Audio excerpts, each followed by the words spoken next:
to the latest Zelda, the Wind Waker HD, and now with 90% more screen even. Heck yeah. So, before anything, we have a name, and our name is gonna be FirstLook, since it's where we are. The invite is over, and we're gonna make a kick-ass marathon. In any case, are we ready on time?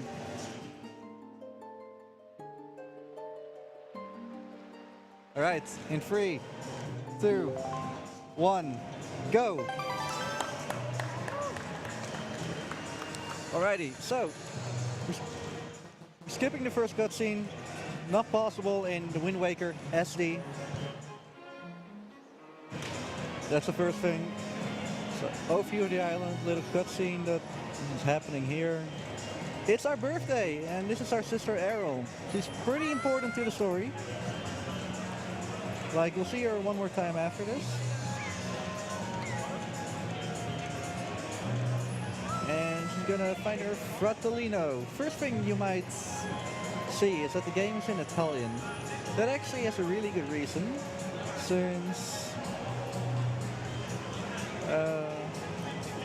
originally for SD, the Japanese version was the faster one in terms of text cycling. However, they sped up every language twice as fast, except for Japanese, meaning that in our Roman languages, the Italian one is the fastest. For the American versions, they don't have Italian. Unfortunately, Spanish is like a second or two slower at most. So this is where we are. We're gonna get our... Oh, you have to get the grandma and her objective.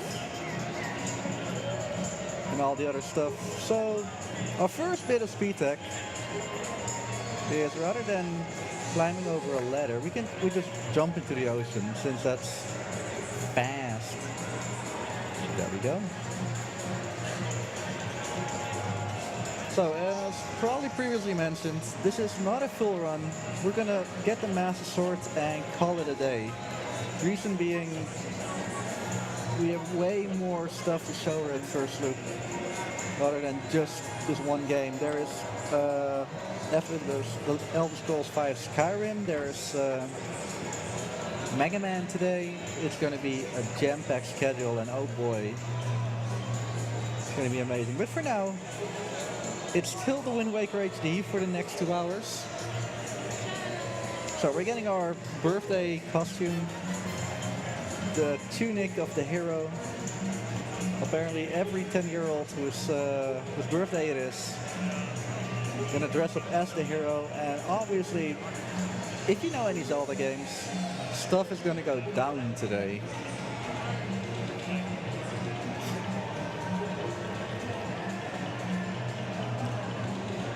Fortunately, there's a lot of text matching in this game and a lot of downtime. Okay, so this is our first kind of speed tech. Gonna mash on the gamepad, save, quit the game, and go right back in. This is called a save warp, because right now we're back at where we need to be, at the whatever this is, the outlook tower, where Errol is awaiting us, and she has a gift for us even. It's pretty cool.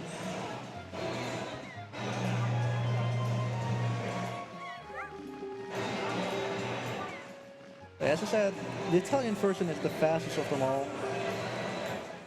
And other than being faster by matching the text, there's also a really big reason why we kind of want to have it, but you'll see it in like 15 minutes from now. You'll know when you see it. Okay, so we're gonna equip this thing, gonna look at the mailman, and shoutouts to gyro controls. Go up and look at Big Bird.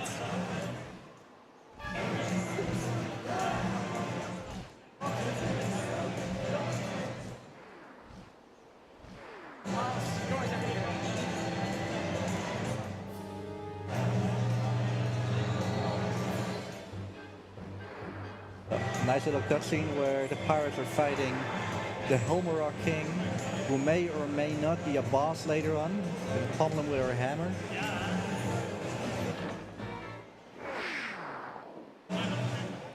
And of course, this sets our story in stone. Girl drops into the forest on top of the island, and we have to save her.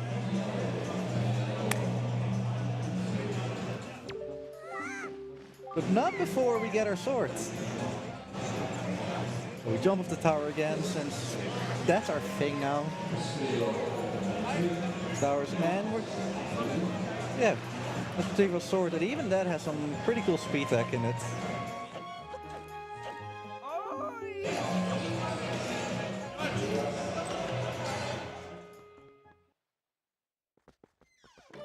We're gonna fight, and I think, well, this is like just like normal. You can go as slow as you kind of want to go. No, there's actually some speed tech to it.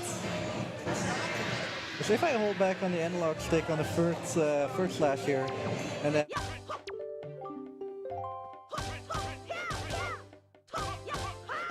just way faster.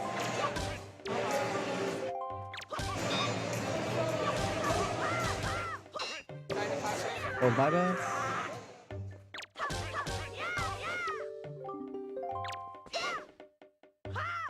Oh. Goes like we were on 4 slashes. Only want to do 2 at a time. 3 here, doesn't matter. Quick spins, really helpful later on, killing on moblins, which we won't be doing in this run. Okay, it was really unfortunate placement. If we do this in the first 2 frames, he will get us an insta text box here. Fortunately, we missed that. But hey, it's all good. And now jump slashes, which are essentially also our best friends.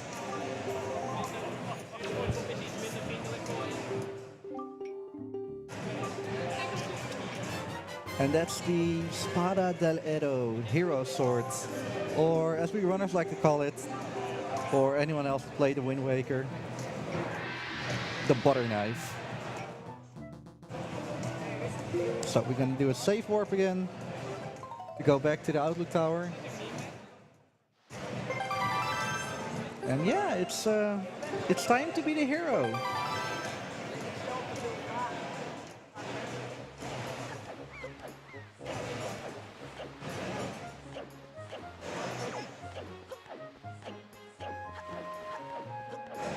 Unfortunately, rolling is literally for normal walking, at least at this point, rolling is the fastest way to go about things.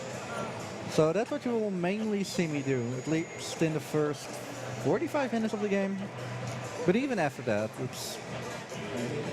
it's better than back walking at least, as in the Nintendo 64 era. So we do need to get some money in this place. At least 30 rupees, but more 35 would also be cool. So grab our swords. There's a 20 in the tree, and by jumping left into the thing, we grab his attention so that we can safely get on here without us having to fight. 25 already, that's already not that bad. And here are our first enemies, Bokoblins, or Bokoblins. We still don't have an official pronunciation for those. They go down with free hits and a jump slap, or a quick spin. 1 more rupee? No, 29. That's going to be a pretty interesting number later on the line. But for now, a few cutscenes.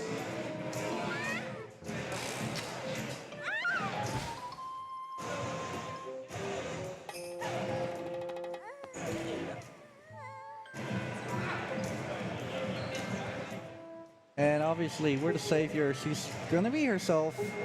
She's pretty... well, she has a personality, let's say it like that. While the rest of the pirates aren't that important, this one, however, he has the best name ever. He's Gonzo. He has a killer tattoo on his chest as well. Oh boy. So yeah, text mashing also has like a rhythm to it, or rhythm, a method by holding B to get the text faster on screen as possible, and mashing A is the fastest way to go for text. Like in general, without knowing what kind of text boxes will spawn and all that jazz. So, after saving the one girl, the bird strikes back and our story is made again.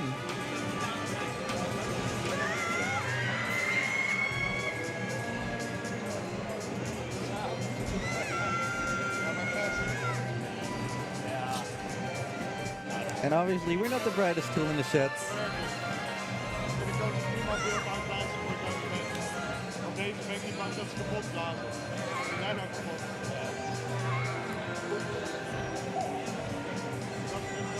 And fortunately, I say fortunately, even though our sister has been kidnapped, we're gonna play the hero. Might have to do with the clothes. And we're getting an invitation, fully free of will, to get along with the pirates, since they actually know where the Helm King resides.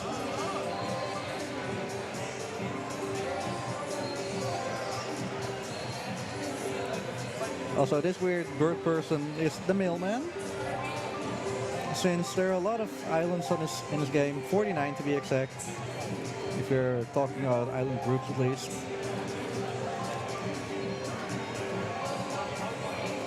You kind of need aviation transport for stuff.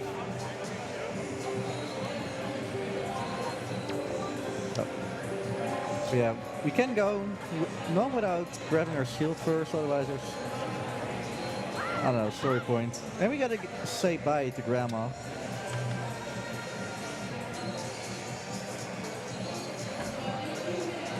Now obviously losing both of our kids on this one day, one by will, one by whatever, he's the hero. She's not that happy. Shield wasn't above. And she's saying bye to her little boy FirstLook.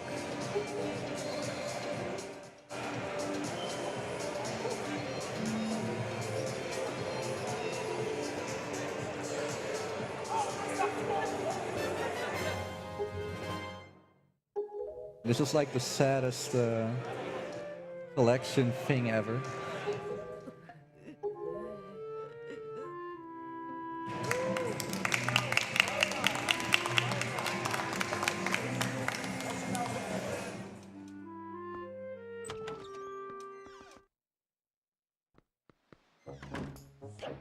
But without further ado, it's time to embark on our journey to save Errol.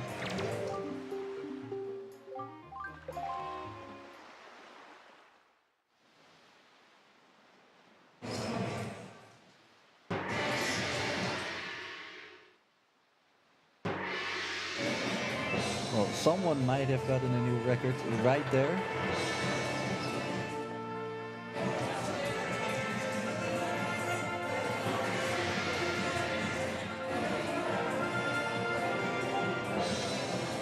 I do want to mention that the first 30 minutes might be a little bit slow of the run, but believe me, after that the pace picks up really, really hard.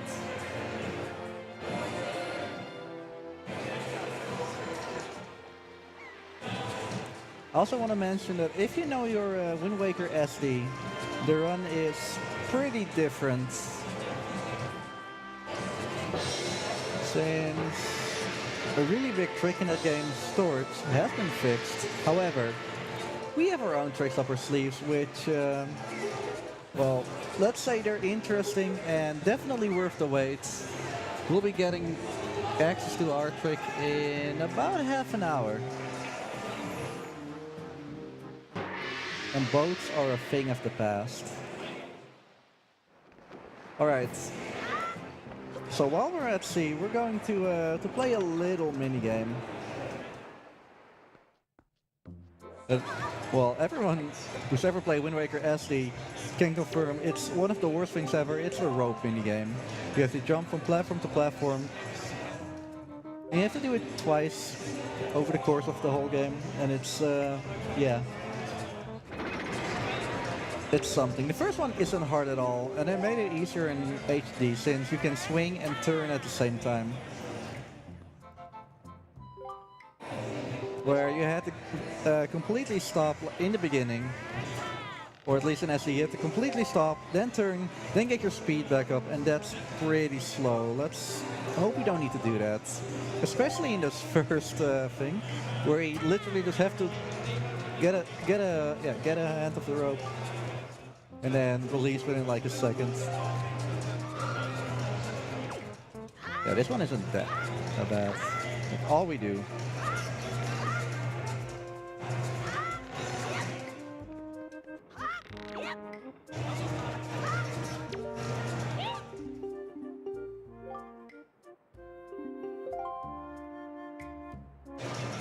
The standing here was obviously calculated.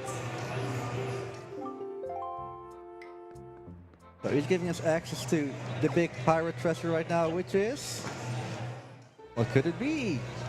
A pirate flag, some special booty they picked up. It is.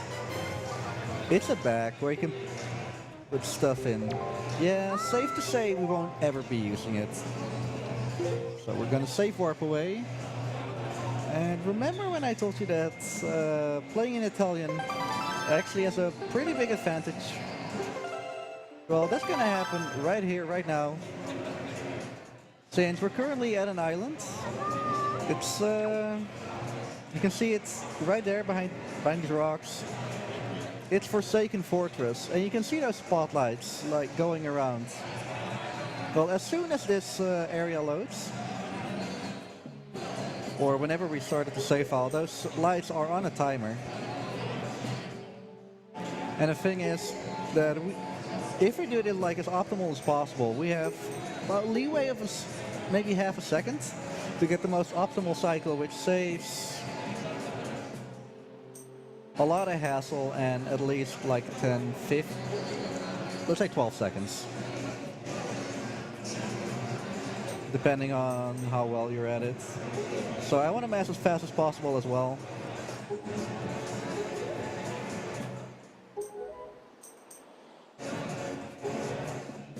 So, how do we get on top of the island?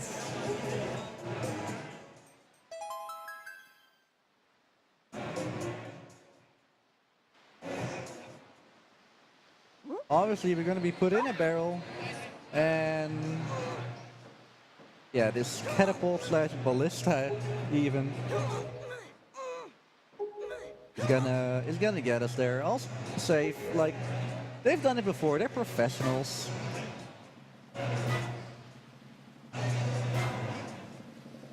I do want to mention that even though there are cutscenes and it's kind of slowing down the gameplay, this game definitely has the best cutscenes with the best faces. Like, come on. This is why this game has been dubbed Anime Boy. So unfortunately, we lost a sword for, I don't know, gameplay, progression, enhancements, whatever you want to call it.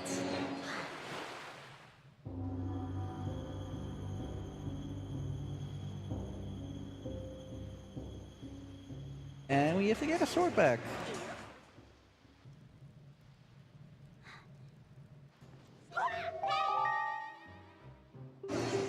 So while we weren't looking, somehow Tetra put a stone in our pocket, which is a magical stone, a Sheikah stone. She's able to talk to us via that stone. We got it from our ancestors, but that's for later. So yeah, we got the optimal cycle. We can easily grab these these two red rupees, I guess. We're 40. We have a special rupee count right now. That's all I'm gonna mention about it.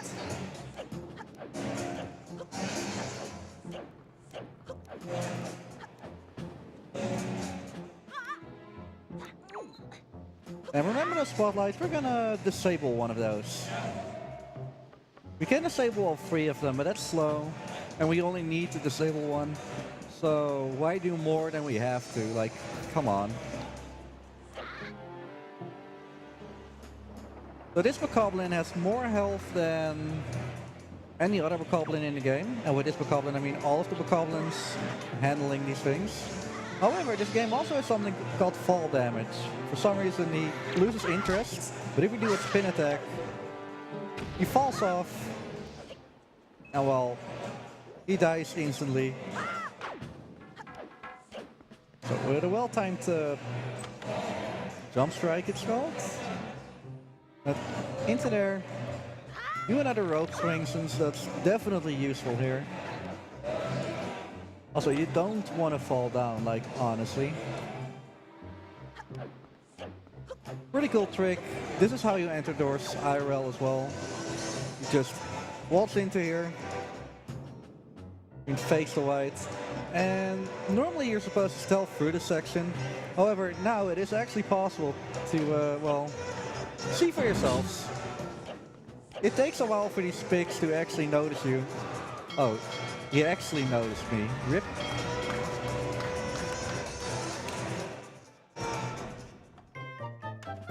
Alright, let's speed out of jail.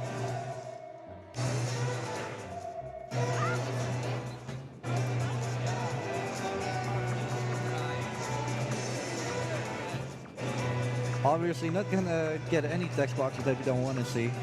Luckily it only puts us back like a minute or so.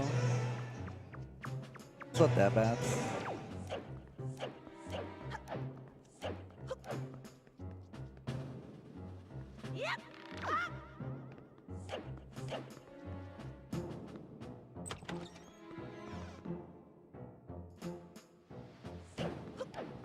So this is where we just jumped into the window, so we're not that far back, luckily.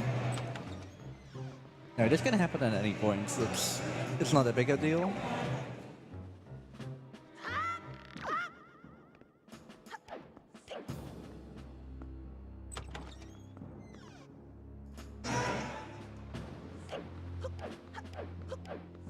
Also, if done optimally, that trick into entering the door actually doesn't save that much.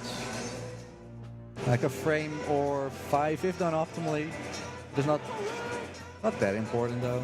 In any case, let's try it again. 1, 2, 3, 4. That's all that's possible. And he faded us. But there's one more moblin up here that we need to evade. And then smooth sailing from here. We need to get near as optimally as possible, and if we do it optimal enough, he doesn't even see us. He did see us. However, he can lose interest, which he did, which is great.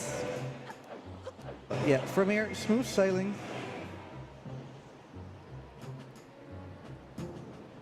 So this is really weird. What I'm doing here is not fully going to the edge of the analog stick where I'm going, but like 3/4, 3/4, heck. And if we do that, like just start mashing this, it does multiple steps, like a little bit faster, and it saves, if done optimally, like way much time, which I can definitely use after being thrown into jail.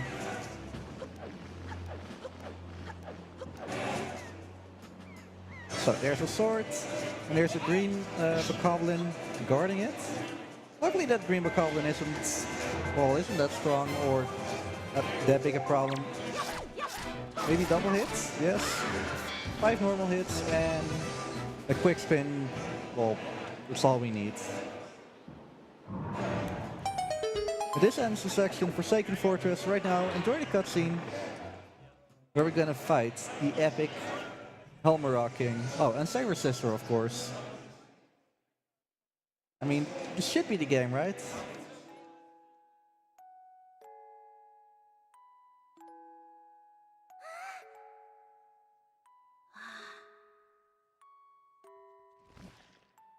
Actually, no, that would have been a pretty short game if this was actually the case. Helmera King comes in, and, well, we're no match for that big a bird.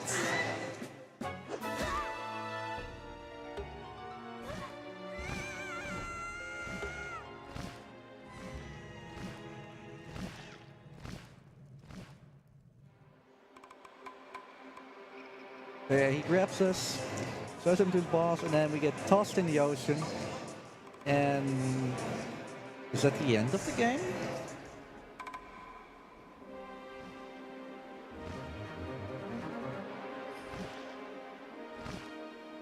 I'm trying to do a speed run, but it's not working.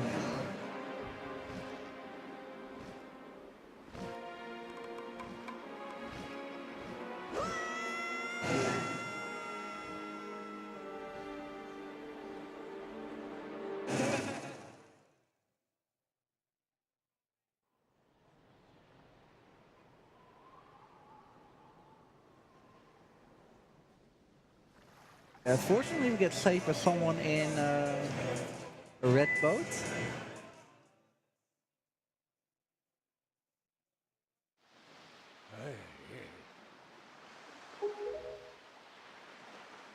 Oh yeah, it's definitely cool that we're actually called FirstLook here. So yeah, after kinda explaining the story of what we're gonna do later, we have to buy a sail.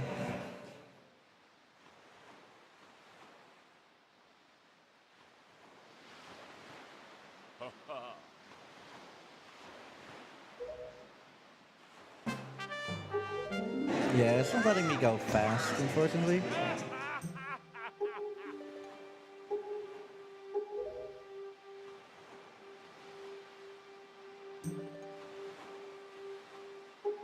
Believe me, I'm mashing as fast as possible, but it's the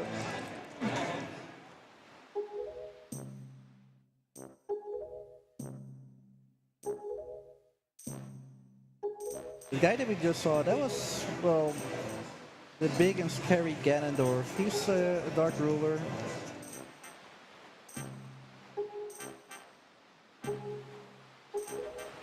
Well, yeah, we have to stop him.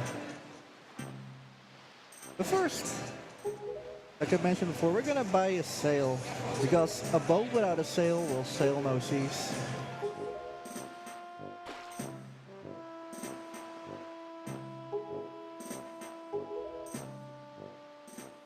Okay, finally, we can walk again. But at 3, 2, 1. Welcome to Windfall Island, an island we will see a total of 2 times, at least in this run. So we need to get 1 extra rupee from here. There's some bonus rupees right over here. Before the guy that's gonna sell us the sail is actually gonna sell it to us, we need to save his friend from jail. You might know him. If you know this game, you might hate him. It's Tingle. So in the original Wind Waker, you had to go near the end of the game. You had to decipher some charts, and it would cost about 398 rupees per time. And at 8 times, that's like 3,200 rupees minus 16. Which is still a lot.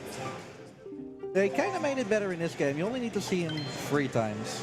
However, in any speedrun that isn't 100% or glitchless, you never have to even talk to him after this cutscene. He also gives us the Tingle Bottle, which is a replacement of the Tingle Tuner, which is something pretty interesting for SD cutscenes or SD speedruns. Fortunately, we won't be using it here, neither the Tingle Bottles, because that's a me first forum post thingy jiggy. So we need 5 more rupees. Luckily, there's another plot. They have a lot of plots right around here with rupees in it. And I'm gonna buy the sail. And this guy.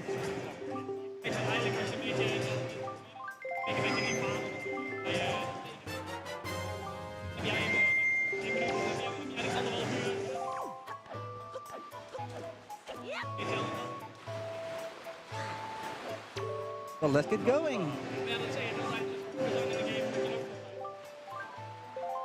Yes. And this is the only boat ride we will ever make in this whole run, or the full game run at that. Unfortunately, it's kind of slow, like 2-ish minutes slow. But there is a little bit of speed tech in it. Unfortunately, it doesn't save a lot. currently what we're doing with putting up a sail and putting it away is got sail pumping, and it only saves 2 seconds per square. So if you actually had the map in front of you, it would only save like 4 seconds at the max. It's better in Wind Waker SD than if it in HD, but we don't sail as much anyway, so that's not that big a problem. While we're doing that, we can do some close-ups. Only have to like alternate A and B while doing this. And look at these islands. Oh yeah, something interesting. There's a barrel minigame that you can do right here that gives you some rupees, like 80 total at the minimum if you do it perfectly. Fortunately, the only rupees we needed are for the sail, since we can actually skip doing the Triforce quest now. Well, we got an extra rupee. That's not that big a problem. Yeah, soon we will be arriving at the island with the single best music track in the game, Dragon Roost Island. Well, the music has to speak for itself, so it's gonna do that.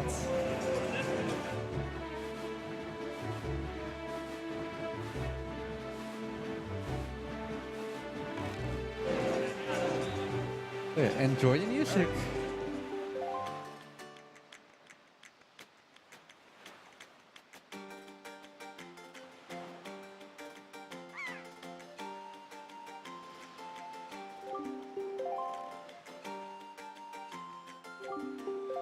Alrighty, before going on our adventure to save the bird people, we're actually gonna get the item of the game, the Wind Waker.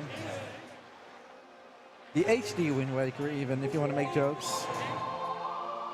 And a pretty big speed comparison with the SD version is, instead of showing you twice what to do here, they're only gonna show you once, because if you have a Wii U, you must be smart.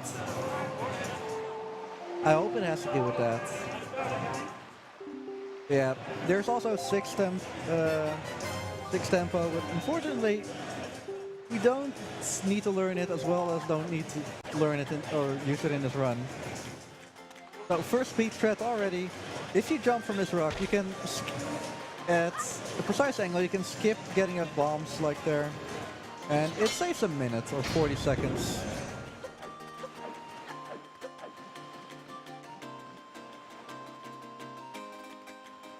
And we need to... At first, we need to do some talking to birds, and later on, get a bottle. Yeah, he's gonna go to his people, explain the situation.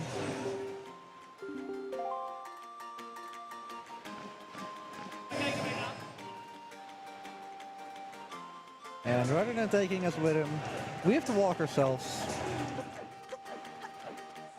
Fortunately, it's not that big of a problem.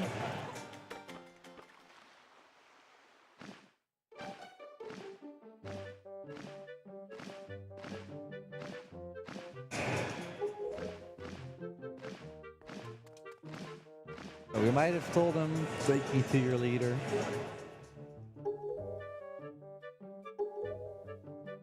And all he wants to say is, yo, talk to my kids. There's something wrong with the dragon, but that's about it.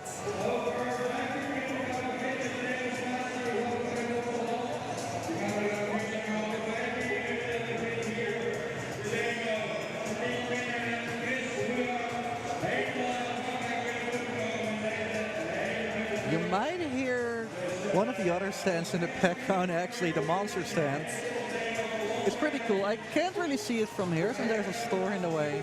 But they have dirt bikes and the whatnot. And they're gonna give away a show and hopefully also some monster energy. In any case, we're done talking here. And we get another bag, which is the mail bag. We will actually be using this thing once in the entire run, and other than that, it's pretty much useless. We have to walk around that guy, roll up here, and talk to Medley, who's going to give us a letter, and then she's going gonna ask us for a date.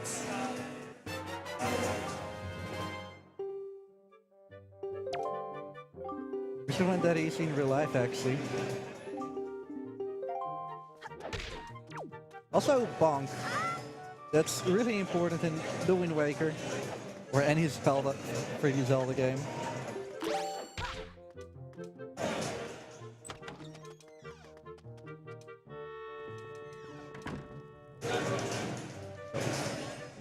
If we talk to this bird a little bit. And that pearl is something that we need. Unfortunately, it will only give us to us if we save Faloo. That's the big dragon that you probably saw on the island already in the opening cutscene. So yeah, why not save an entire island? I mean, we're pretty much equipped to do just that, right? Right?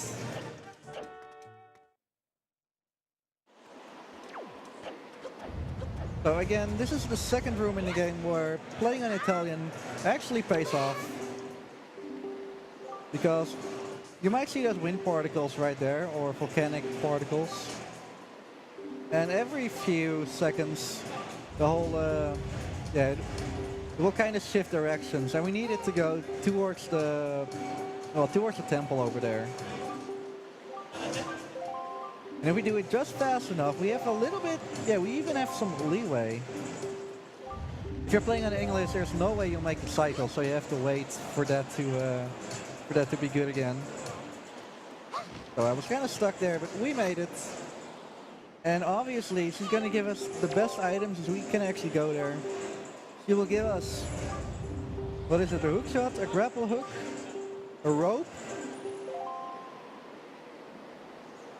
It gives us an empty glass bottle. Thief hangs. Fortunately, we know our way and what to do with it. Put it on the R button, so we will. I'm gonna be using it later in the run, though.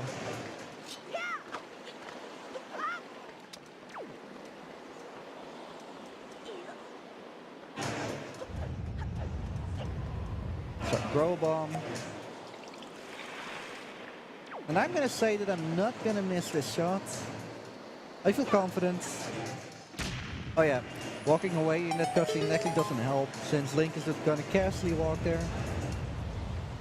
For some reason we have to wait the entire, it takes a while to fill up, and it has to show it, all of it to us.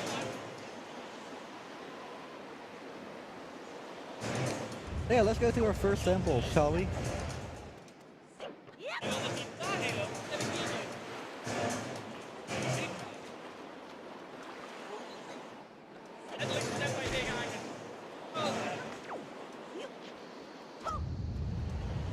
Did we miss?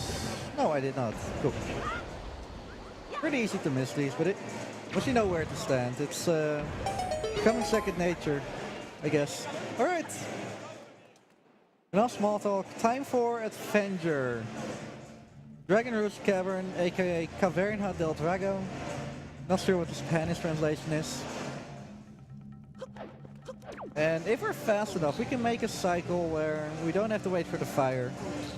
So ideally, we're not gonna wait for the fire. Do a quick spin attack. Stick didn't land that, fortunately, but whatever. We don't need to kill those guys, so they can live another day. Obviously, throwing your stick is better than just lighting it. Rough behavior. And small keys. We're gonna be seeing a lot of those.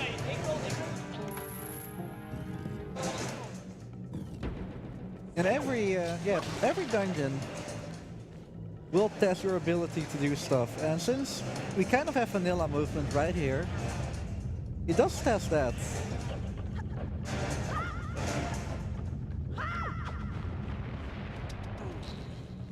Okay, do we have to make the hard jump? Low? No, I don't think we need to.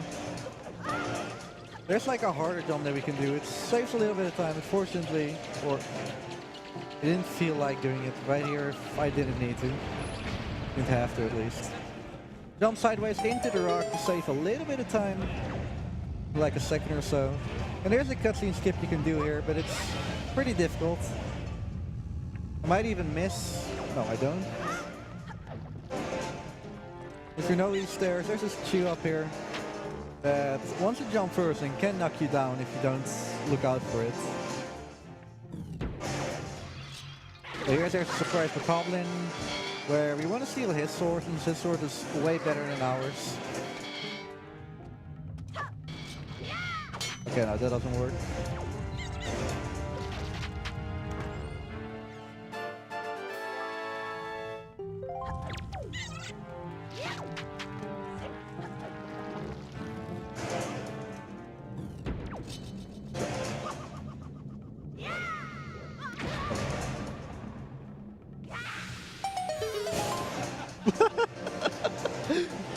Small mistake. Hilariously. And thinking, whatever, that was fun. Need to do that more often. More lava boost. BSG lava boost in the chat. Come on boys, we can do it. Another surprise for Goblin here. Other than the sword, he has a stick, but that's even better. Those are slammable. Okay, well, he didn't live to see another day. Up. Look back a little bit too much.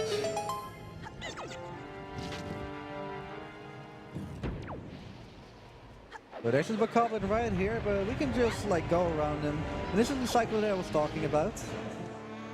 This thing emits lava, we're not fast enough, and I'm not gonna chance it.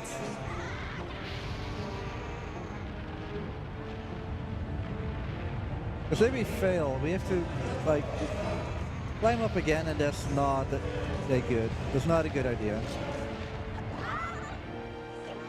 So we can just hop across that. Rather than sidling, you can just side jump there, do a jump slash to actually get back on track. And that looks good.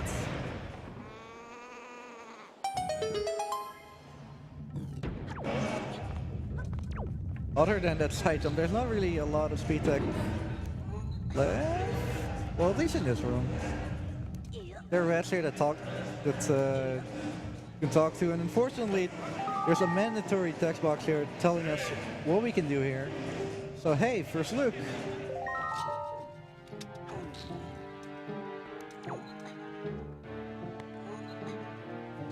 And we need a small key, but oh boy, where is it? Might it be locked behind there? The red had to interrupt my throwing animation to steal money from me. You can have the money, just let me go fast, that's all I care about.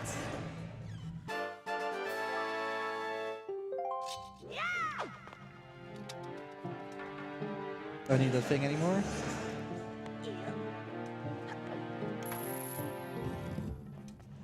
So how many small keys are left? Man.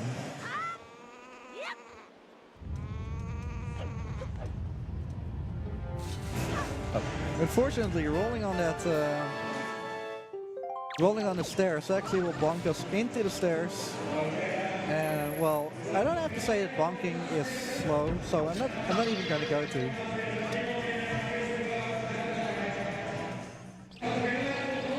A lot of keys here. And some more lanterns to light up. We're back in the main room once again.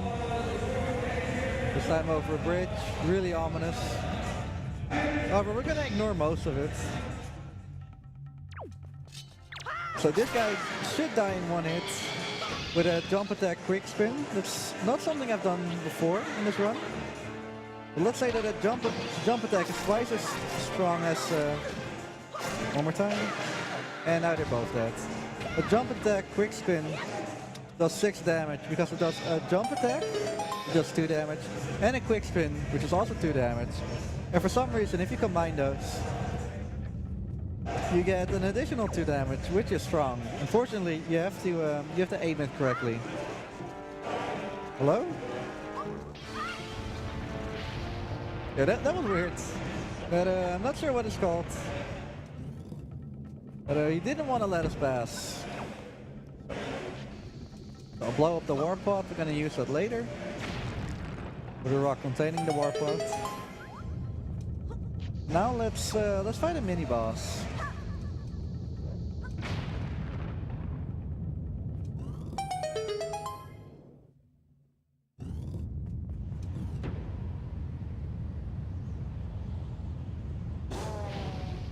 So Faloo is a bit well, grumpy. And for some reason, after that kind of stairs, we can just roll on stairs, since that's what we do in real life as well.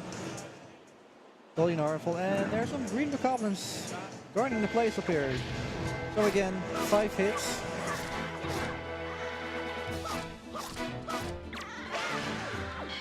Now they're both done. 5 hits and the quick spin will do it. And then, remember the moblins, they have a bit more health. However, with 4 normal slashes and a jump attack quick spin,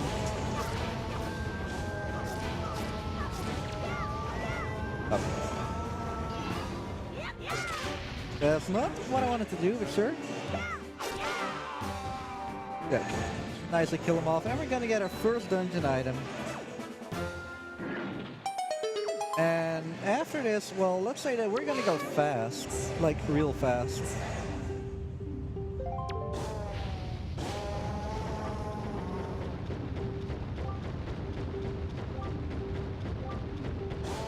And it doesn't really matter which dungeon item we're getting, since 4 out of 5 are good for what we want to do. But hey, it's a grappling hook.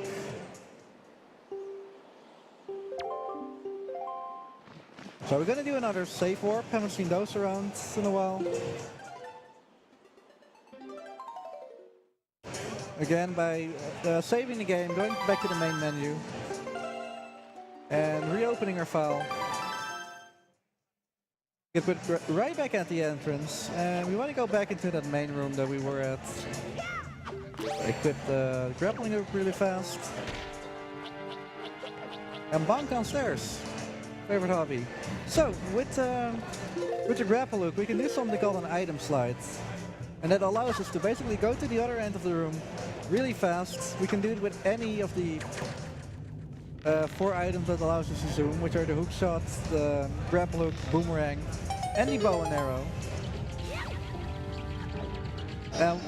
Basically what an item slide is that if you go a direction and then the next possible frame you go in ESS position, I'll explain more about it later, you go in the opposite direction, you build up a lot of speed, and what we're doing is we're going to release all that speed in a forward sword slash. That gets us places, but there are also other uses for it. Okay, we don't want to kill this guy. He's gonna... Okay, I'm gonna put that down. So we can get the big key, or the boss key, or whatever it is this time around. It's different every time. So we're gonna do another save warp. And now that we can fight the boss, we're actually gonna do it.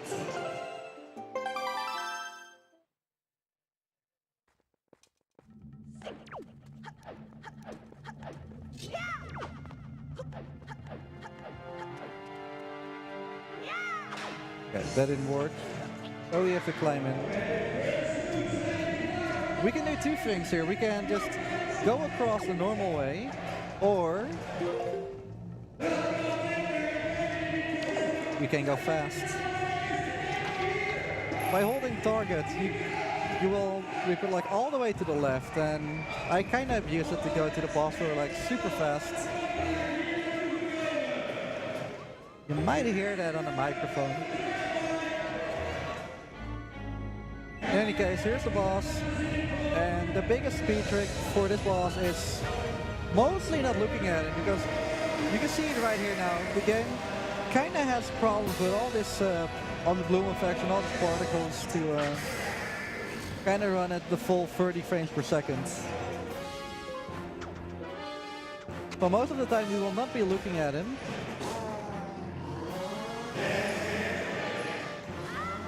Lava boost.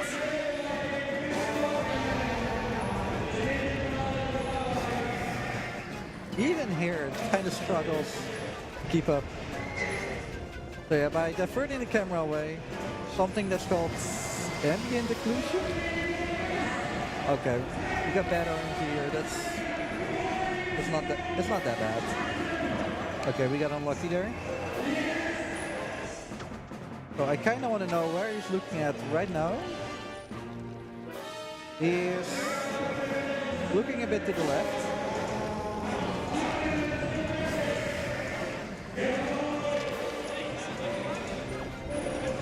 So I want to go ideally like directly behind him, and if I'm fast enough,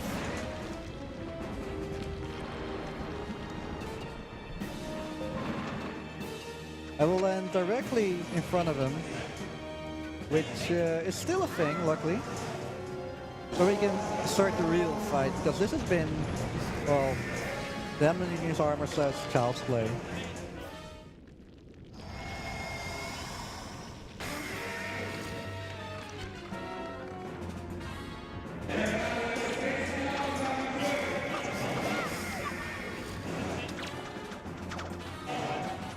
Closer. And that's it. That's the first boss defeated, first dungeon on. 2 more to go.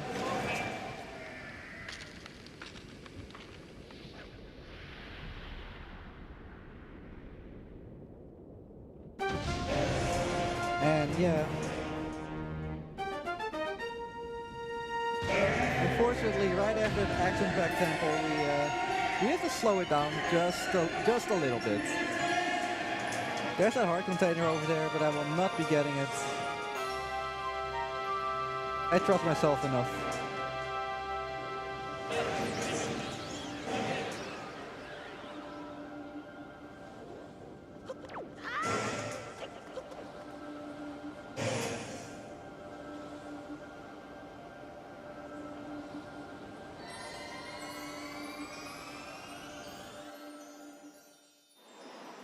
For more information about the stand that we have at FirstLook, by the way, now that I have some time to talk about it. We have 3 major components here. We have the marathon stand, which is all you can see here. And during the intermission screens, you can see the other side of the stand. We have a competition running. Today it's going to be New Super Mario Brothers Wii. Like, we're going to do a speed run across level 1-2. Which is the cave level, I believe. Right beside that, it's Get Yourself Speedrunning. And all day, every day, there'll be a speedrunner there to show you their game, talk about speedrunning in general, about that game. And from 9 to 12 today, which might almost be over, it's currently Kinnan 11 with Kirby and the Amazing Mirror. At 12 o'clock it's going to be a different game, not sure which one exactly. Well, every 3 hours there's a new game, and they change on the day. So if you're planning to go to the FirstLook or are there already, just, yeah, we have a lot to do here. Again, there's a competition, you can win a pretty cool shirt. So definitely swing on by. In any case, that's all the free time that I had. Now I gotta go fast again.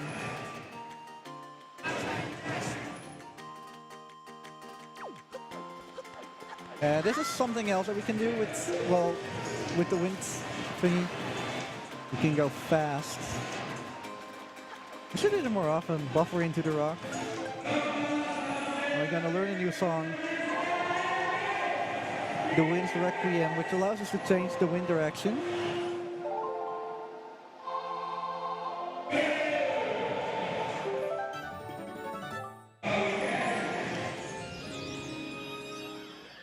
For some reason, this guy wants to say hi.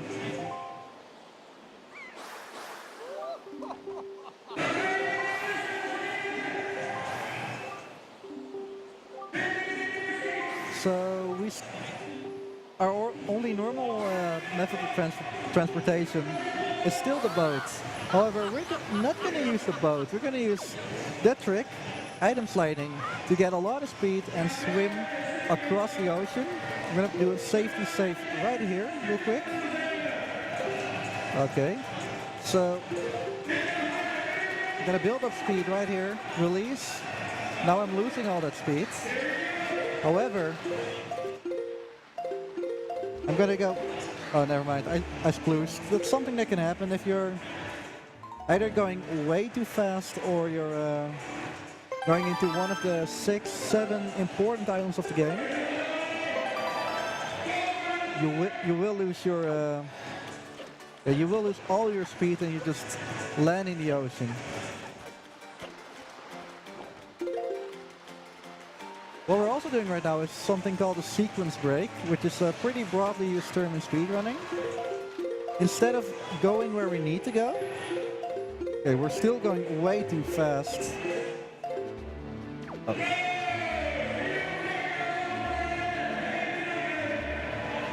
Yeah, no, this is probably way too far away, but I'll try swimming. I kind of buffered myself into...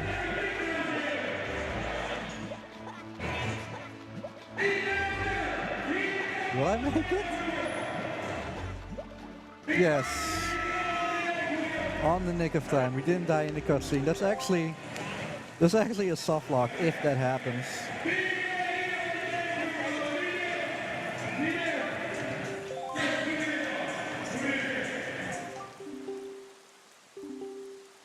So yeah, currently we're not supposed to be here yet, like I said. Okay, that happens during marathons. There's a lot of wireless interference and sometimes it disconnects. I've seen it with other marathon runs as well. Like I was saying, we're not supposed to be here. However, by being here, it triggers something called Endless Night. And more important than Endless Night, it triggers the pirate ship being at Windfall, and with the pirate ship being there, we can get something called they're bombs. And bombs are very useful for the second dungeon of the game. Obviously, you're not supposed to have them there, but I mean, it saves a lot of time. So it's definitely worth it to go out of your way and get the bombs, even if getting the bombs is pretty slow. So we're going to set the wind to the south, even though we have to go northeast. Only reason we do it is we actually talk to the King of Red Lions, which is the name for boat, by the way. Pretty cool name. And it's going to load a cutscene. However, since normally it's not a bigger ride, it stays on the screen. It looks soft locked. We actually regain control in a minute or so. So, apparently to get yourself speedrunning stand, just switch over to Metroid Fusion, I believe. Yes. And Bachmeister is going to teach you all about speedrunning and Metroid Fusion. I'm going to join later on. So again, it's going to be a real cool day here at the speedrunning stand at FirstLook. Be sure to join. So I always doubt myself into, is this actually going to soft lock? Are we getting control back? It's taking a pretty long time. We shouldn't be scared. I have faith in the game.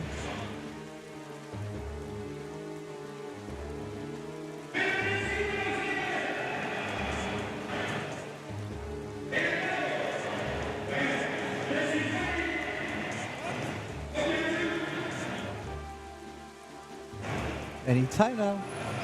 There we go.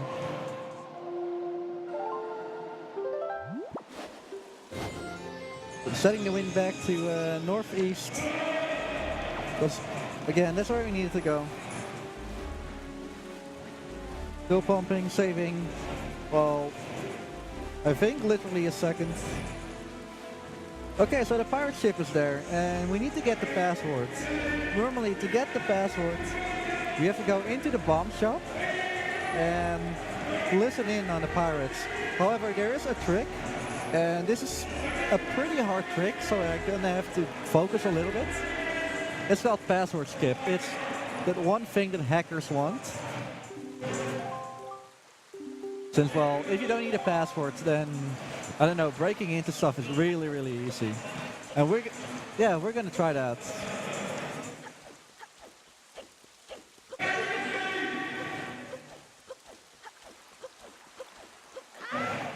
So, what we need to do is we need to clip right into this wall. On SD, it's well, it's frame perfect. However, here on HD, it's double frame. Oh god, this lighting is awful. So I have to do two precision perfect rolls. I have to walk all this way. It might be faster to do the old setup like with this space. Walk a little bit forwards, not too much, and do a jump strike right here. We weren't forward enough, so we're gonna give it a few more attempts. Again, it's not hard, but it is double frame perfect. Okay, we weren't clipped in. And if it takes so long, we're just gonna get the passwords, and why not?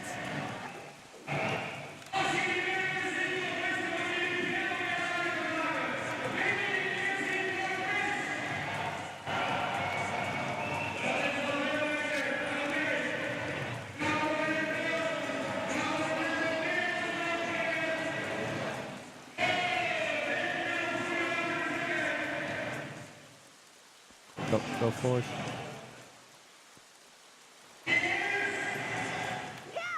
Okay. Now we're gonna try it one more time, otherwise we're just gonna get the password. Since, well, the clock is running.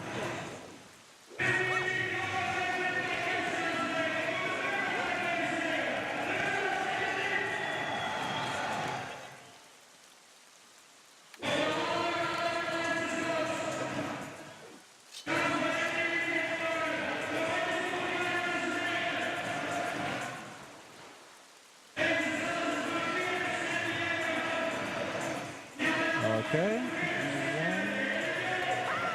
Okay, we're not getting it. So because of time constraints, I'm gonna give up for now. Because it is a pretty hard trick and we're just gonna get the password the quote-unquote normal way. You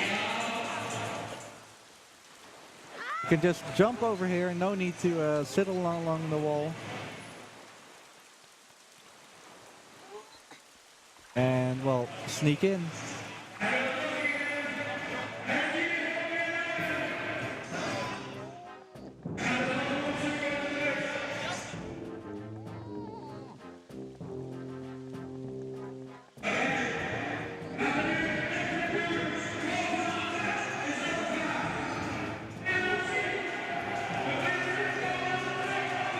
So they tied up this guy because they kind of wanted all the bombs for something that happens on later in the run. They want to blast the wall.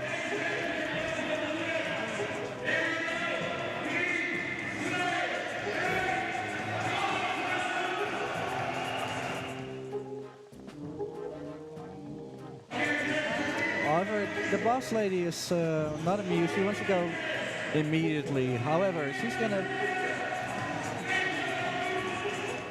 game.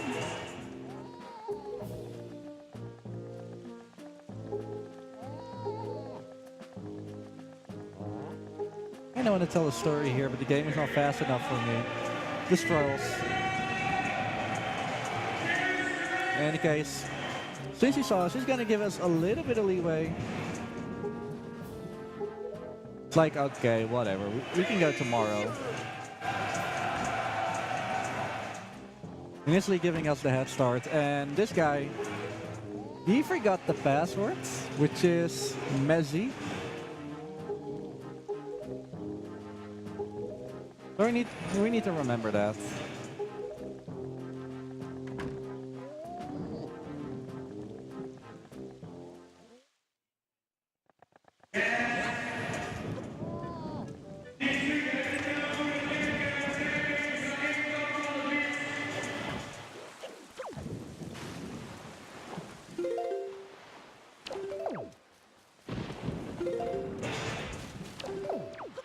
Don't forget to item slide. It's your fastest friends. So, what's your passwords?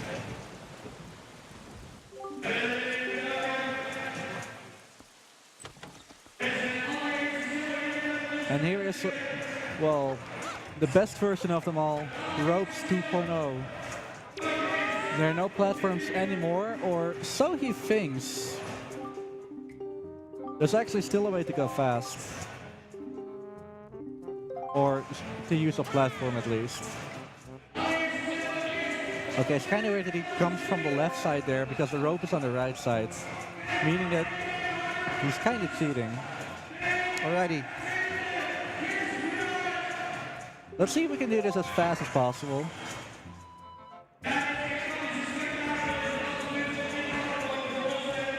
So the first two ropes aren't that special, but we do want to evade the third rope. Fortunately, that didn't work. So we fell. You'd think you can't actually reach it anymore, but you can actually just reach that. We're low enough, and that's as fast as you kind of can go. Well, if you didn't grab the third one, you got a better cycle. It would be better, but I'm not complaining.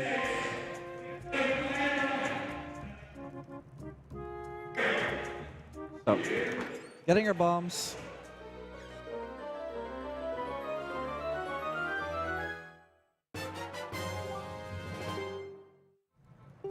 Those bombs are, well, if you know Zelda, and you know Zelda speedruns, literally every Zelda game wants bombs, since they somehow break the game. Clipping, glitches, hovering, going fast. This game is mostly clipping. Yeah, we're gonna do another safe warp right here, which puts us back on the docks. And let's get back into the sequence that we're supposed to do. We're going to the Forbidden Woods, or Forest Haven actually. Bombs from there. Gonna do another super swim. Actually, we use the bombs here to cancel all our momentum, or momentum gain, I should say. It's kind of slow, but I'm sure we can make it. So, we're on the other side of the map.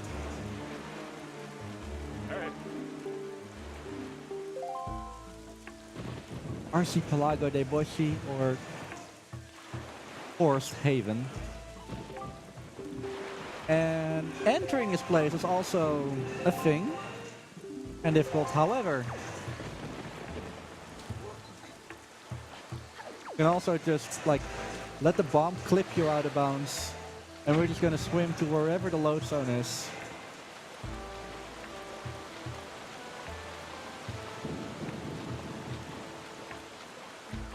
Right into where we need to go. We will zip up and yo, right here. So I'm gonna use something that not a lot of people know actually. I'm gonna grab this forest water, and this forest water can actually kill the boss, like in one hit. If I time this 8 press like well enough, I can get up here. And yeah, on like 5 seconds. Oh, way more than that. Another climbing animation is pretty slow.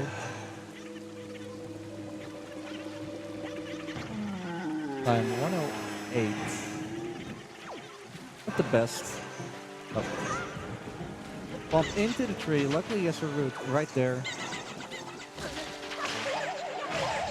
That kills most of them, except for this guy. Yeah, that's everyone. And we're gonna have another, well, talking animation. And right after that, we'll get to leave and we do the second dungeon. And oh boy, this time we're gonna start fast even.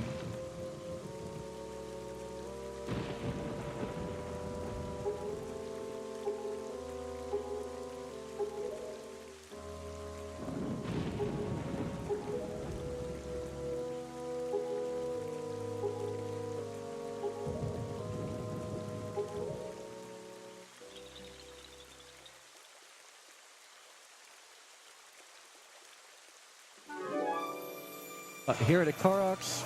if you know your Breath of the Wild, they're not the fondest of races that you find in, well, Hyrule. Fortunately, they're, I kind of want to say they're kind of better, but even then, no, they're still awful. The Koroks. One of them got kidnapped. They went, and we need to save them. And in the full game run of all dungeons, I have a theory about why he is like the major bad guy. Not only does he summon a boss, he also throws away the normal boss music. And, well, for being the best track in the whole game, it's really sad. Hey, we're not gonna see that today here. I'm only getting the Master Sword within 15 minutes. It should be. Yeah, that is a big possibility that it's gonna happen.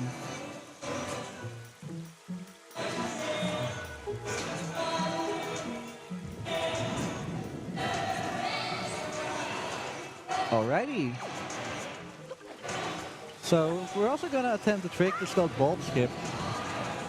And well, you know your bulbs, that it takes like a little while to get blasted out of these. We're gonna skip one, and it's pretty difficult. If I fail, it's gonna be bye-bye 45 seconds.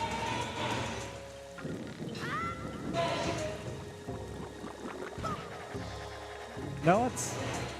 As the young people say nowadays, YOLO, we're gonna do it.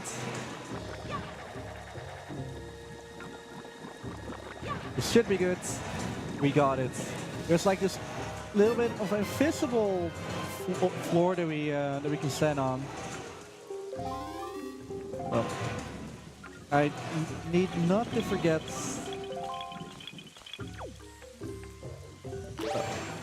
to actually equip the leaf, because falling down there without the leaf, that's a good meme.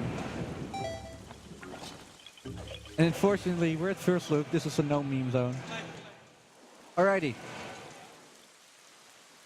So we need to go to the other islands. Normally you need to like set the wind straight and time it just right. But I have none of these things. We're just there. Alright, welcome into the second dungeon of the game. The Bosco Prohibito? Or the Forbidden Woods.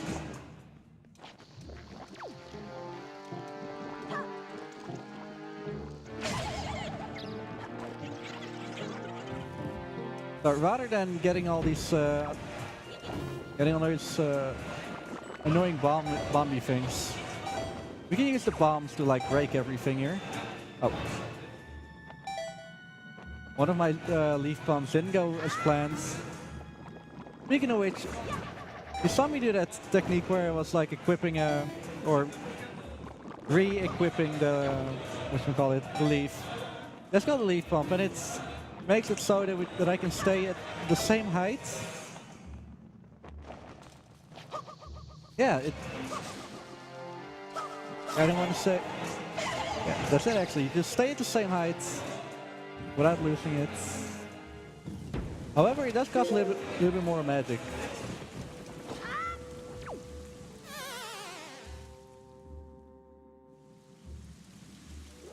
Oh. Try that again. There we go. Only you're supposed to call the elevator to you and then leave away.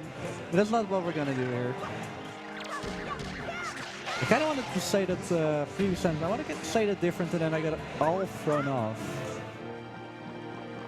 Learn to like not do that. So jumping up here, using the leaf to get a little bit of extra time. Blow up that thing rather than getting a nut and throwing it in there. Just saves so much time. Same here. Instead of like throwing the nut, we're just throwing a bomb.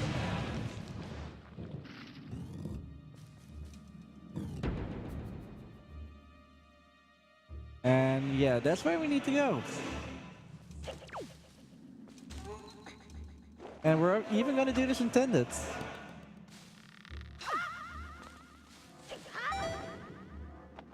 You don't need to do leaf pumps here. You don't need to do leaf pumps everywhere, by the way.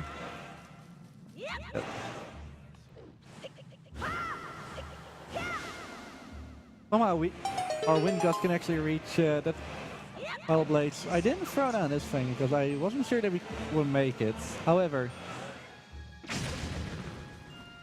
Dave's getting some more nuts. And because there's actually a trap in this room, we're just gonna go straight here. In this room, it might look open, but it's an invisible maze. However, with an item slide, we can just easily go into here. Use a bomb to actually blast the thing open rather than burning it. There's more time, and now we need to get back. Again, item slides are our friends. So where the first dungeon actually tested out if we were able to use our movement well enough, this is all about item slides. Same for this one. Luckily, doing an item slide and aiming them is not that hard. To do an item slide, by the way, you walk in one direction, you pause, and then... Oh, I missed. And then on the next frame, or when you unpause, you want your analog stick to be in an ESS position. ESS stands for Extended Super Slide. It actually comes from Ocarina of Time speedrunning. And it's a position where you do so... Well, you don't do a lot of movement there if you hold it like normally on the controller. Like, it's the least amount of movement that you can do. Whereas you just turn if you do it like any other way. That's ESS.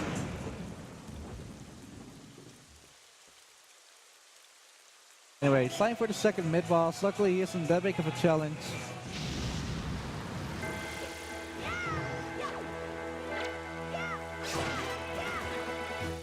Hit him a few times.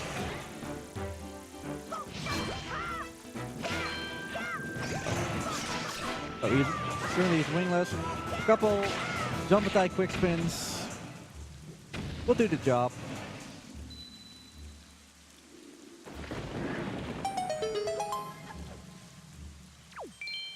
And for all that, we get a boomerang. There's another item you can item slide with. It's not that much different though, so we're not gonna use it primarily for item slides. Anyway, we're gonna do a safe warp to get to the beginning of the dungeon. And we're gonna use a warp pod that we used earlier. And do some pretty cool speed threads. One of them is called Blue Flower Skip, which obviously skips the Blue Flower cutscene. Also, trying to jump into this proves to be difficult.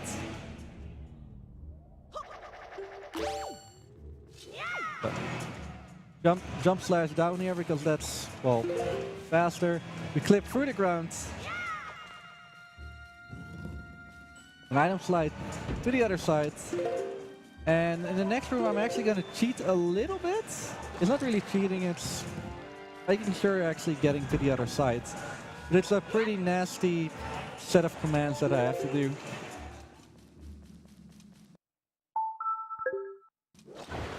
There we go.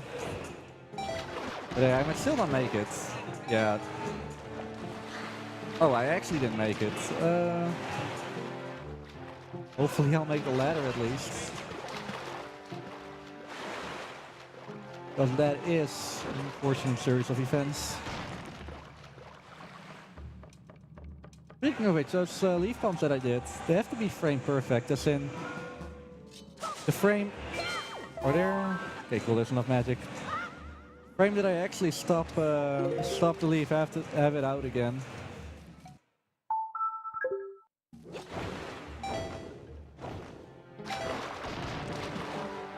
Okay, this time we made it normally.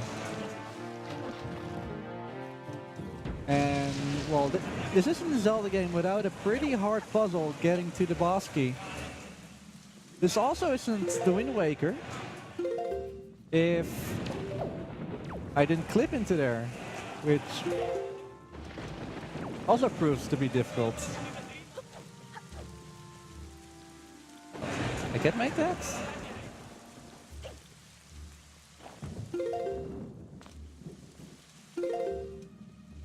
Yeah. So currently we're literally trapped here. The only way to get out is, you guessed it, another safe warp.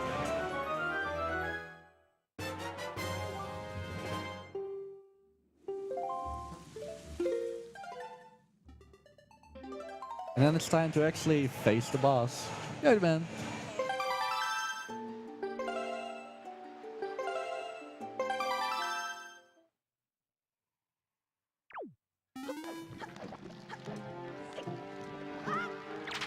Oh.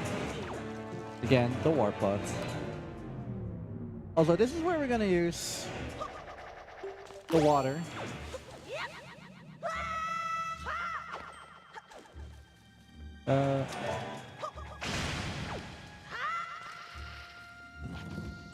I pulled the bomb right before opening the door because it skips the animation of Link looking backwards. And by holding a bomb over my head, the explosion killed both of those Mothfulas.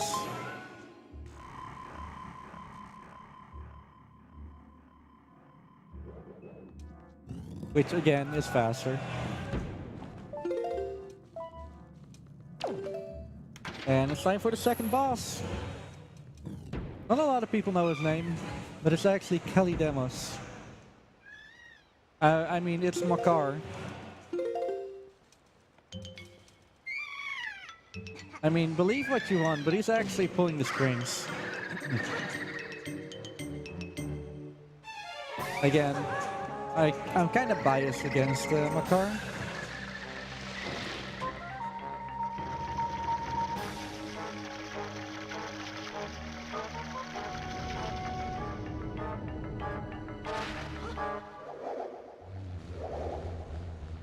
So first of all, we need to get this guy down. So what just happened is we cut a lot of the things on the back side, and we only have to cut down the front side, and then release the force water that we got earlier on his belly, and that instantly kills the boss. And not a joke even, this is the fastest I've ever killed this guy.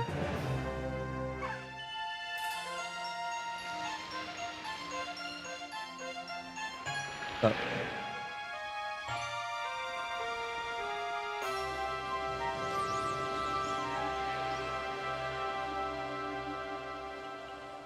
And then Makar wants to quote-unquote congratulate us for actually defeating the guy. And since it's low, we're not getting the heart container. This run can easily be done with just 3 hearts.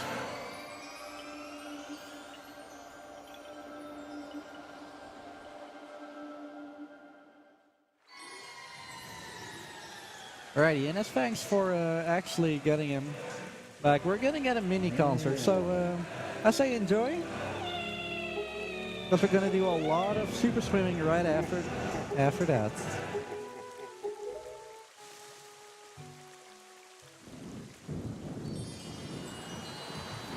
Again, we're streaming live from FirstLook Festival 2017 at the Jabers in Utrecht. We have a speedrunning competition on the other table. There is a Get Yourself Speedrunning Workshop, which is super fun. Currently it's Metroid Fusion. There's a lot going on.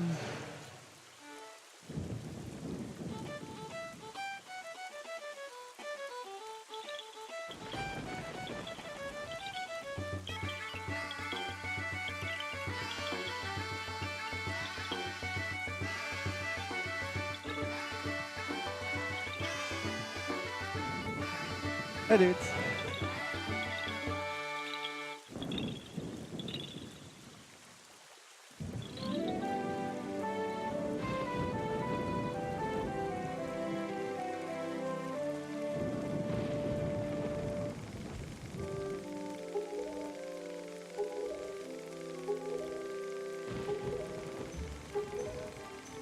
Hey look, Deku seeds. Or Korok seeds. That's something I never want to see again. Hashtag Breath of the Wild. I only got 100 of them, and there's no way that I'm gonna get more of them. Like, okay, maybe a few, but not all 900. That's crazy talk. Okay, so we're gonna do something really, I'm gonna say challenging. Just like the password skip, and no, we're not gonna give up on this one. Just that easy. Because we have to do a super swim from Beetle's ship. Then gradually glide into the ocean. I'm gonna... Okay, no, I splooshed.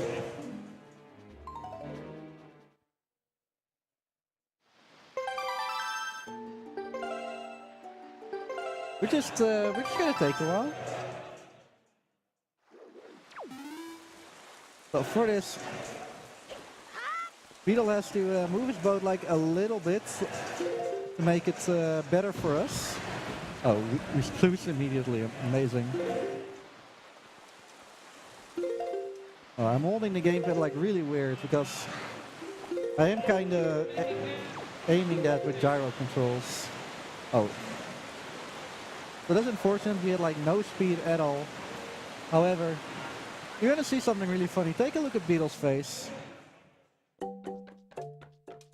When he realizes whenever we only need him for a super swim, he's just gonna be like that. Might be too far. No, this is good. This is good. Just need to like keep my. I need to keep myself on the barrel here for like a second or two. Okay, this should be good if it's like not too fast. Yeah, this is good. It's not fast, but it'll do. And what is... We still save time by normally going to Outset Island. And this is going to be our main base of operations from from now on at least. We're going to do a safety save. Because we're going to do some more super swims. We're going to play some pearls.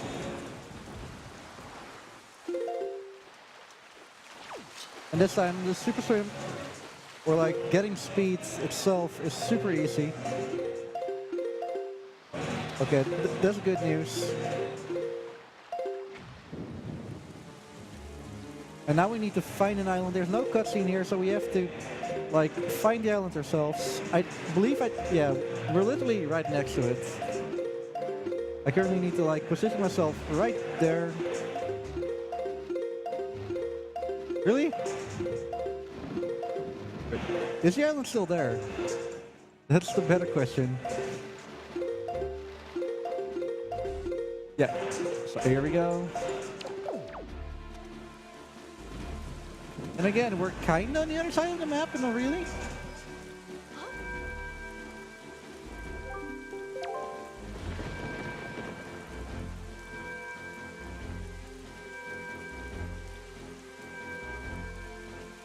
So that's really ominous, I kind of want to say.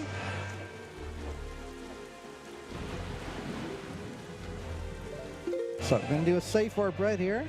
Not on the island though, because if we're on the island itself, the boat will spawn where we are. Or we'll spawn with the boat there. However, we want to go to Outset Island. And it doesn't matter that we're like right on there, or right on the boat, because we actually need to get the second pearl. Or the third pearl, rather.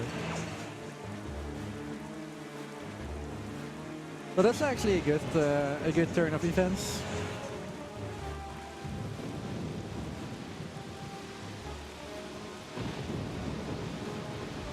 So you notice this giant whirlpool? We'll definitely go in here, just not now. Ooh, these wind textures are really weird. Yeah, this whirlpool is slow, so sailing around it ourselves is faster.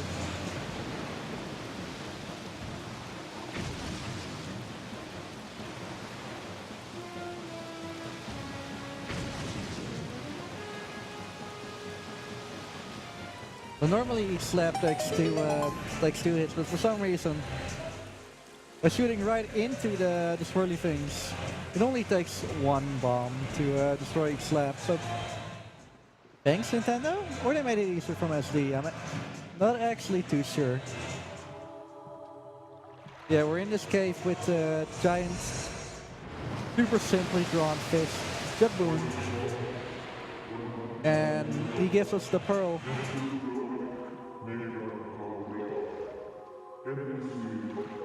And they speak in their own language, which is weird because he understands English and he understands Hylian.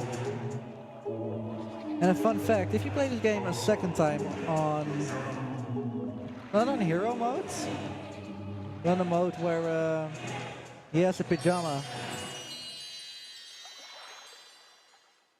then you can actually understand what whenever they speak Hylian. So we now got the third pearl. However, we still need to place the other two. So yeah, let's do that right now.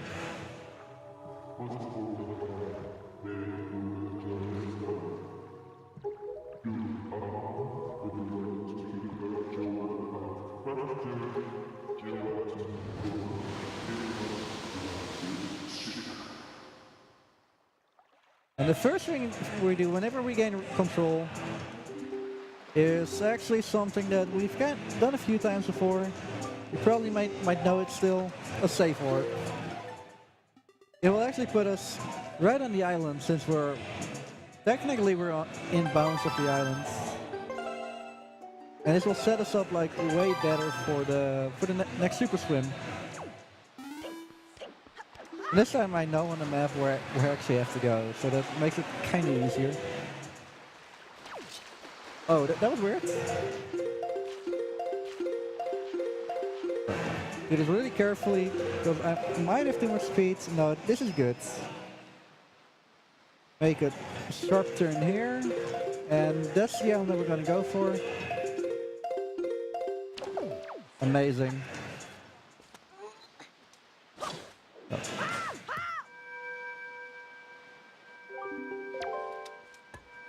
Place a second pearl here.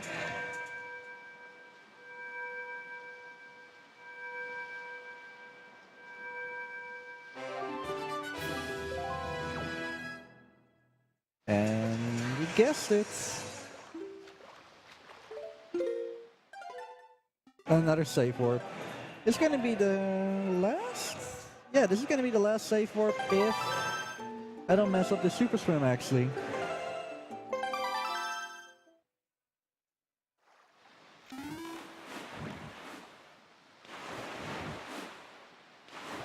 Unfortunately, because we're pretty close to the island, it kind of slows us down, but by both, pardon me.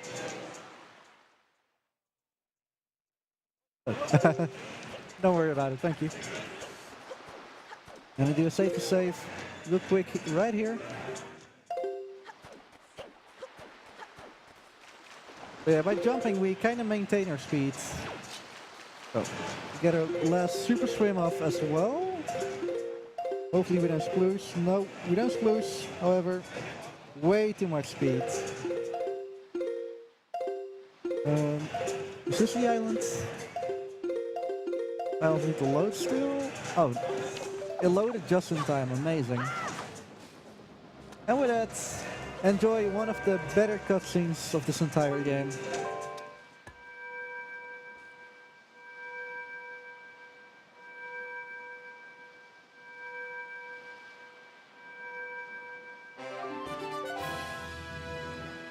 So, what's cooking?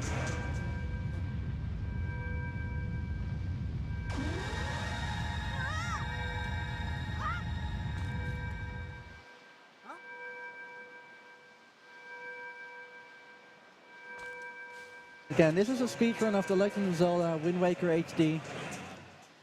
If you're interested in speedrunning yourself, there's a competition on the right side. New Super Mario Bros. U.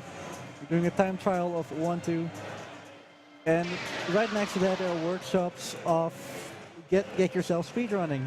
So if you're interested, hop on down the line or stick here because we're gonna do one last dungeon before this run is over.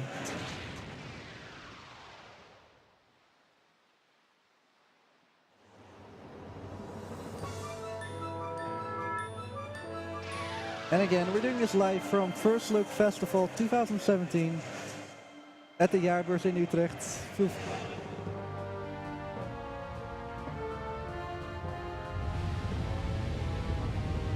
So they stole the scene from Ghost Simulator for the few people that are actually watching.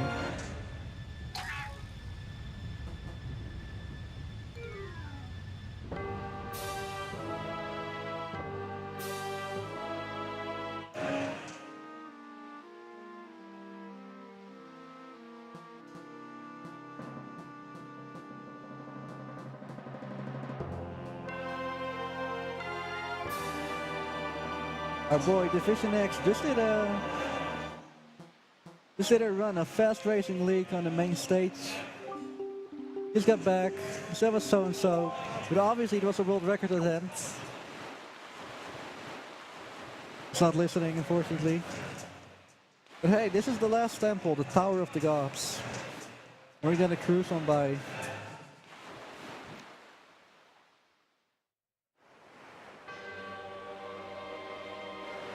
Oh, Shadow Wolf.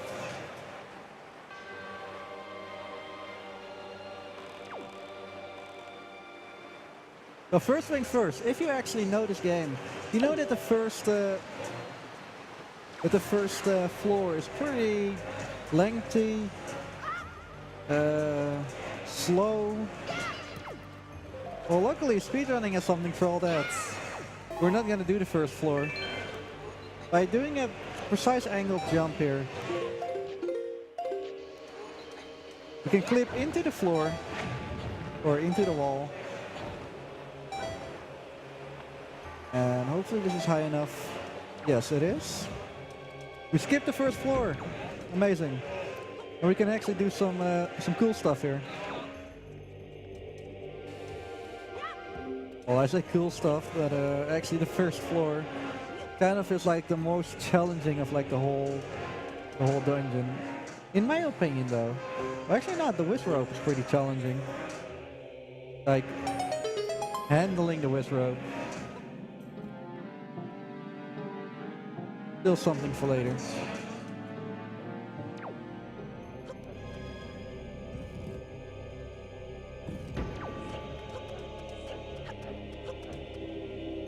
So first off, if we're fast enough, we can never stop rolling here. Like, we can just go on our way. Not look at those electric tubes.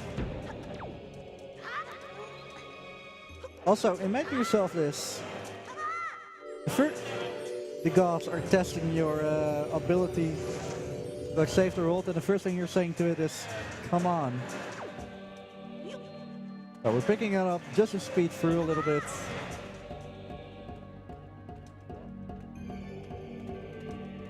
We have to guide this guy through.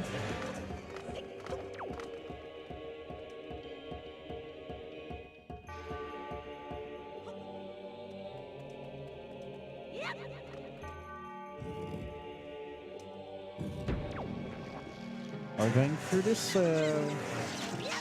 Yeah. Unfortunately, we're going to say bye to the electric tubes. Goodbye. This electric tube is already gone. Fortunately, we didn't get a chance to meet him really.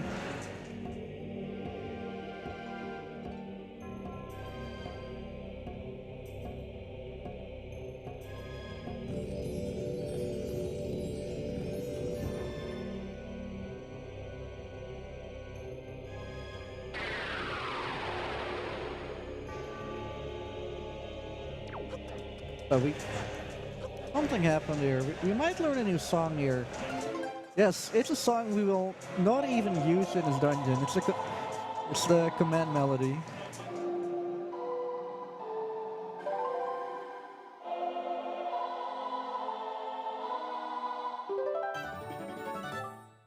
And more kind of slow cutscenes.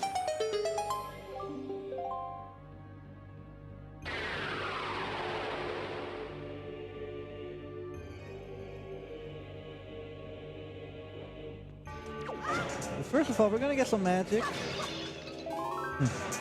And then go to the other side, but not by using the item that we're supposed to get here. We're just slashing our way through. We're gonna use it again, and then we're gonna use a pretty precise setup for something called the Cosmo Hop. Or actually Cryptic Hop, as it's called nowadays. Or at least a setup. One, so two to the left, two here, setup. Should be enough. Oh, just a little bit too much. Or let's try it again.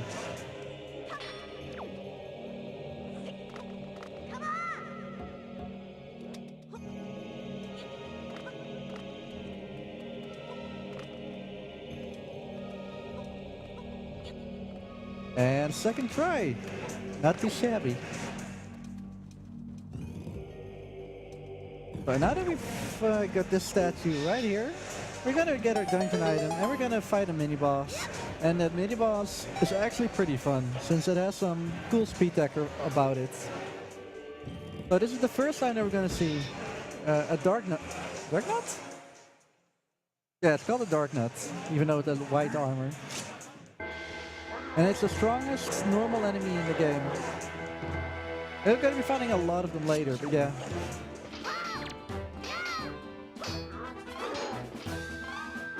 So what I'm doing now is, I did like a lot of damage to his armor. However, the armor can break itself. But if I grab that damage, and then dispose of the armor like the normal way, the damage will be put on the guy himself. But I only have to do like a jump splash or a spin, quick spin, and it'll kill him in one hit. And with that, we now have access to the bow.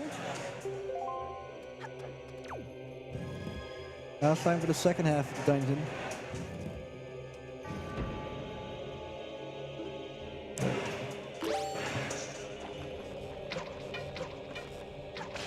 One, two.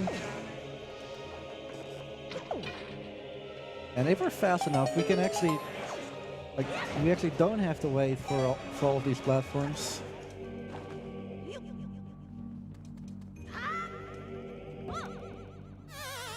Okay, that was unfortunate.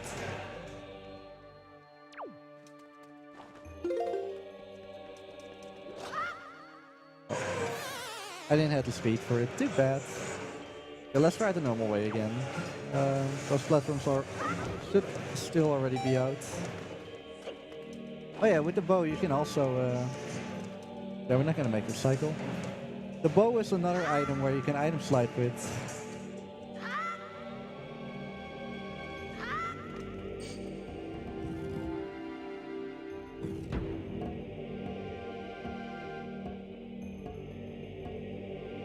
The second guy.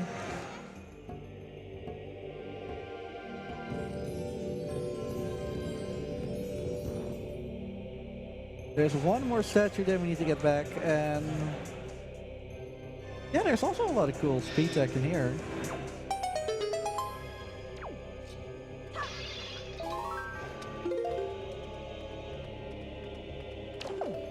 Okay, that would have crashed the game otherwise. If you keep doing that for like way too long, you can actually crash your game. And that's not something that you want. In any case, to get this key the fastest, jump off, you leave, stand on this platform, and that's it. And to get out of here again, you just fall off.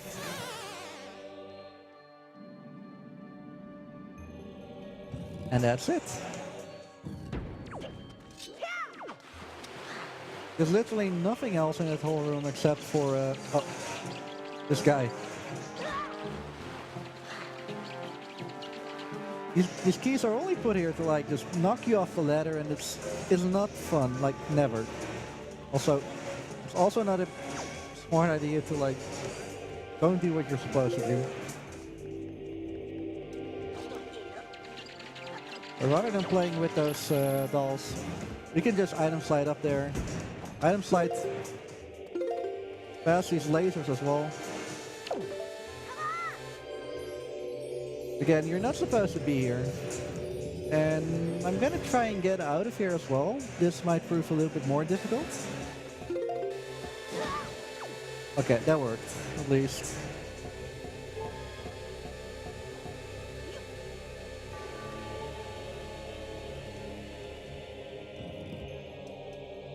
Because which rope that's over here? Out of the way.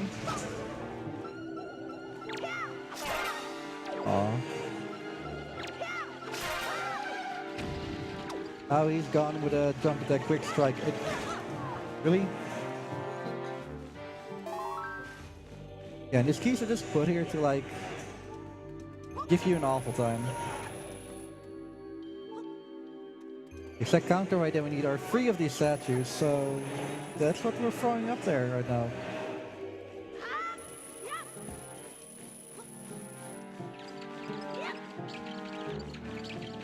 That's all, time to go to the top floor and actually beat this dungeon.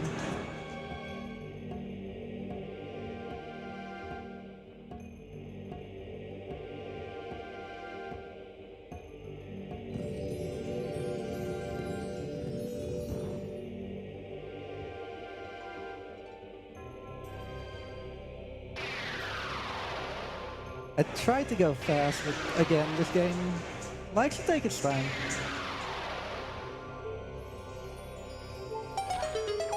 Okay, from here on out, let's go.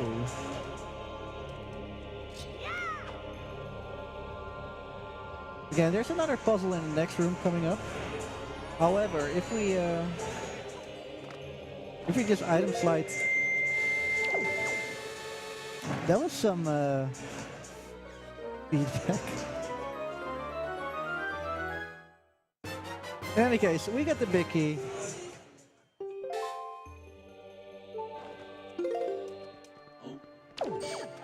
Oh yeah, we need to kill these armors.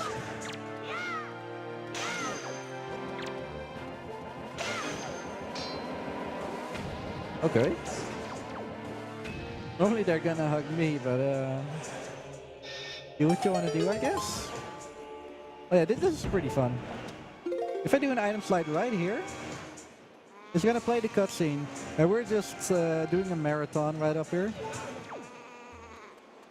And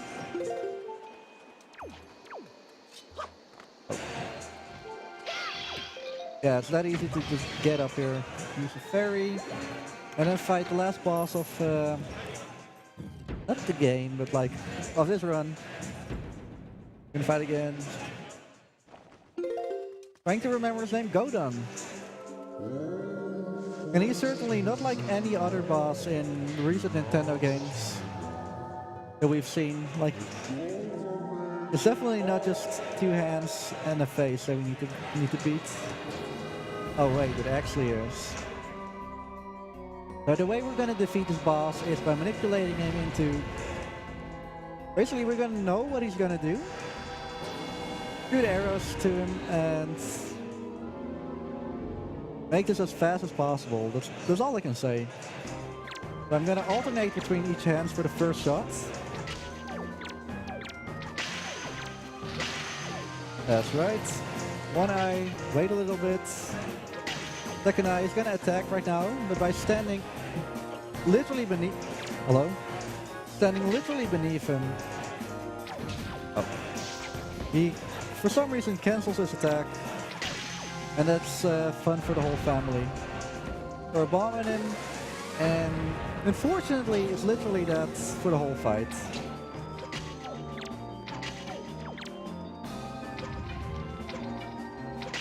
Okay, for some reason, the hitbox just wasn't there. Might have to get some arrows of shame. Actually, I know for sure we're gonna need those arrows of shame.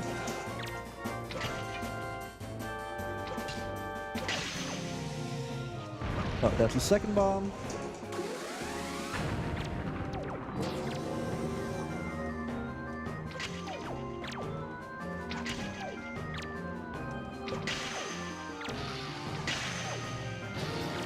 So that's the face. That's one eye. He's gonna do his attack again. One more. And he just ignores us, and we're getting the arrows of shame.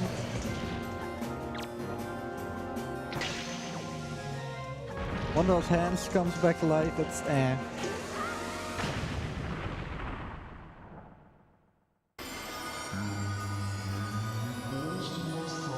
Well, and that's almost it. We completed this dungeon.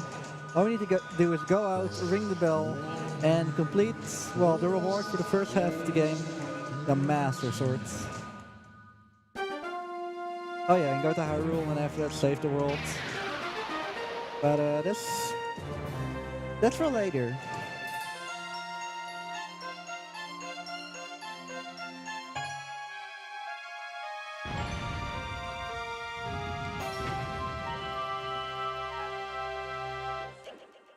So we just go out here as fast as possible.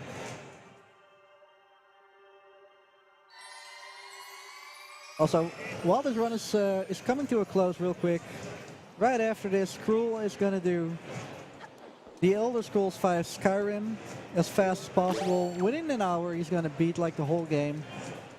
How? I don't know. There are no horses to be tilted, unfortunately, but it's gonna be a cool run nonetheless.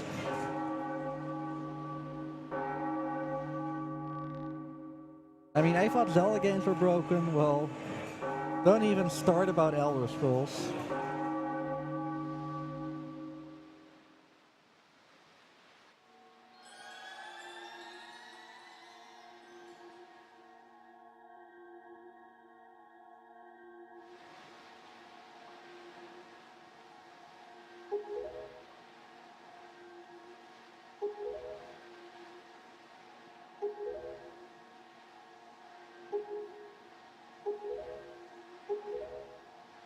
So, while we're going downstairs, down into the ocean, all the way to Hyrule.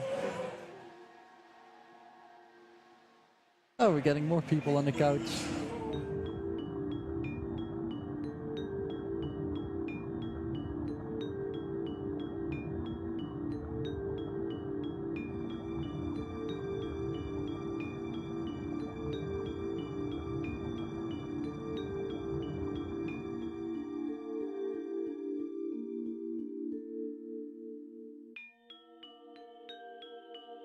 There was more on the schedule today. There's Mega Man X by 7 Sins. We forgot about the game afterwards, but we're closing the day off with Dark Souls. An all bosses run done in an hour and 40 minutes by Mr. Broad. So yeah, that's gonna prove to be an interesting run. I always like to see Dark Souls.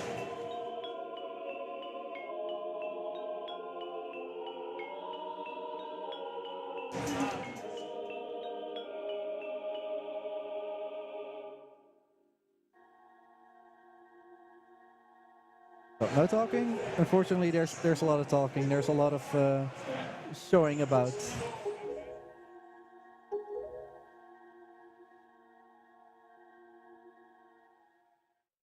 Yeah, we're kind of gonna break the game again. At least look at the wall.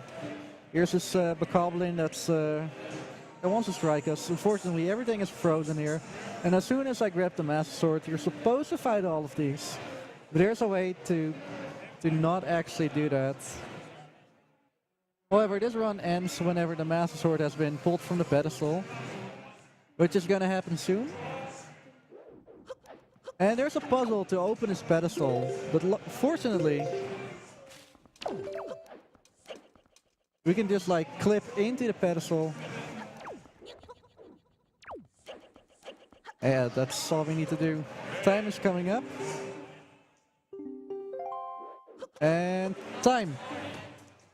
1:54. 5 minutes above my best, but sure.